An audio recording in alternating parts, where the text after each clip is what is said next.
Hello everyone, PX here. Welcome back to a new Fortune Hunter Golden Saga video on my channel. The game's full version has been released almost 6 months ago. I play this game since the first day of the beta phase, which started almost 10 months ago. With that being said, I am without doubt one of the most experienced player this game has. Today, I want to use this experience to talk with you about the future of the game. I made a ton of videos about Fortune Hunter on my channel, but I never talked about if it's actually worth playing or start playing the game. Since I am not yet a content creator for the game, I am able to make this video. As an official content creator, I would surely not be able to criticize the game or name its downsides. That's exactly what I will do in this video. So as you can tell, there will be much talking in this video. I hope you don't mind. I recorded some gameplay yesterday, which I will show you in the background. Let's get started. Fortune Hunter Golden Saga has been my main game for nearly 10 months now. I've played it more than any other title. However, sticking with the game consistently wasn't always easy. There were times when I seriously considered looking for an alternative. Yet, every other game I tried ultimately led me right back to Fortune Hunter. If it were still December 2025, I would strongly advise against starting or continuing to play it. The main reason is that, back then, there was hardly any content. You ended up doing the same things every day. There were no weekly updates and very little communication between the developers and the players. We often felt like we were just spinning our wheels without making any real progress. The update frequency was far lower than what you'd expect from an early access title. But precisely because it was in early access at the time, I decided to stick with it. The gameplay concept behind Fortune Hunter is nothing new. There are thousands of games like this, and the developer Star Fortune has a vast number of similar titles.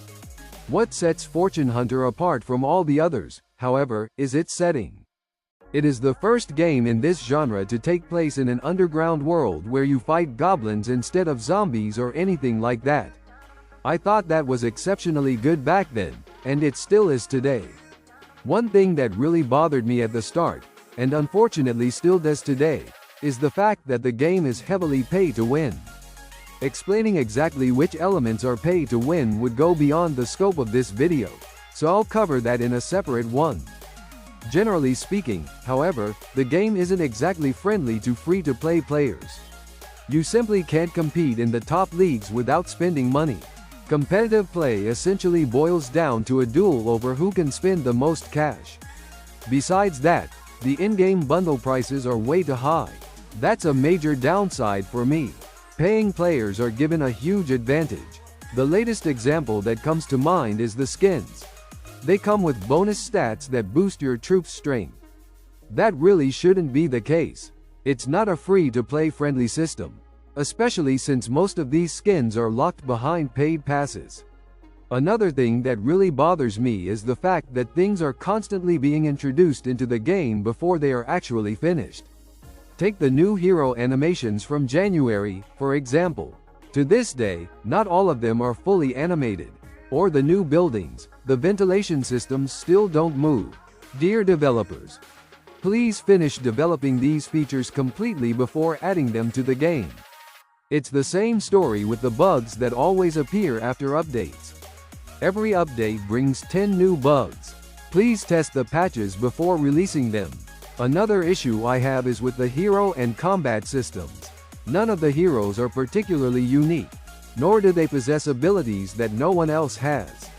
If you actually look at the heroes, they're almost identical to one another. I'd really like to see a bit more depth and differentiation there. Simply give each hero a specific ability that only that hero possesses, and the problem would be solved. As it stands, however, the individual heroes don't feel particularly special. If you see it differently, feel free to let me know. Speaking of heroes, I don't like the fact that the heroes in the Hero tab don't have 3D animations. They are just AI-generated images. I know this is done in a lot of games, but for me, it's a downside in terms of quality. To wrap this topic up, I'd like to briefly talk about events. Yes, the game is still missing a ton of daily and weekly events for grinding. What the game currently offers in terms of events isn't even close to being enough. Players are leaving because it's simply becoming boring. I agree with that. I've been doing practically the same thing every day for 10 months. The events we do have are fine as far as they go, but a lot is still missing. In my opinion, the game left early access far too soon anyway. In some respects, the game still lacks content and optimization, but the developers are following through with improvements. Both the frequency of updates and the level of communication have improved. We receive gift codes, in-game events, and much more.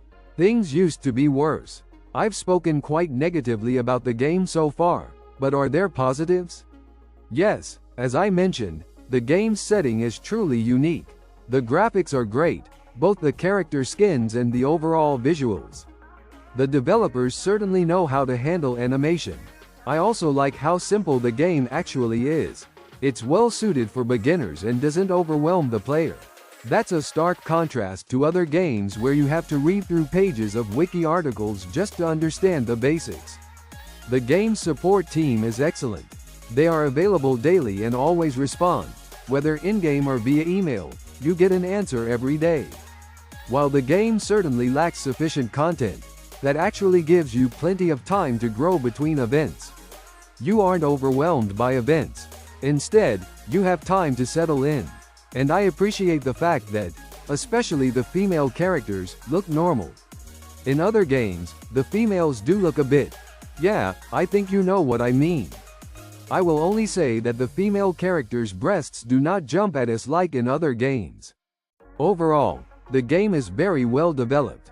It has many features that work great, like the auto rally function, for instance. I've never played a game where that feature works so effectively. It also features voiceovers in various languages.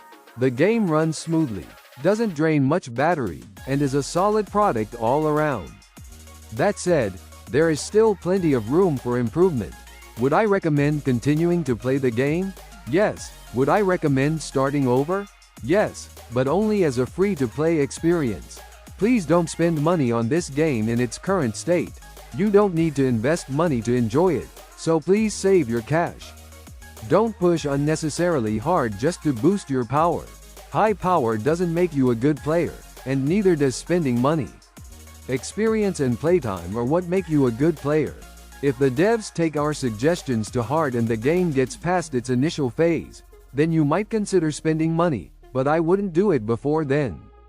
That statement probably won't make me very popular with the developers. Is the game worth playing? In my opinion, yes. Fundamentally, the game is complete and fully playable. However, it still lags far behind other games of its kind like Kingshot or Last War Survival, making it hard to predict whether it will survive in the long run. It lacks regular events and optimizations.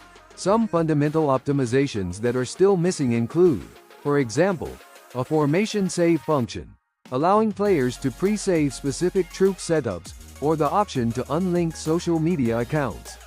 Another missing feature is the ability to message players on other servers. To name just a few, pay-to-win players are still given too much of an advantage for me to say the game is fair to free-to-play players in any way. I'll give you an update once the game has more content and becomes more free-to-play friendly. As it stands, the game has the components to be good, but not quite enough to be a fully realized title.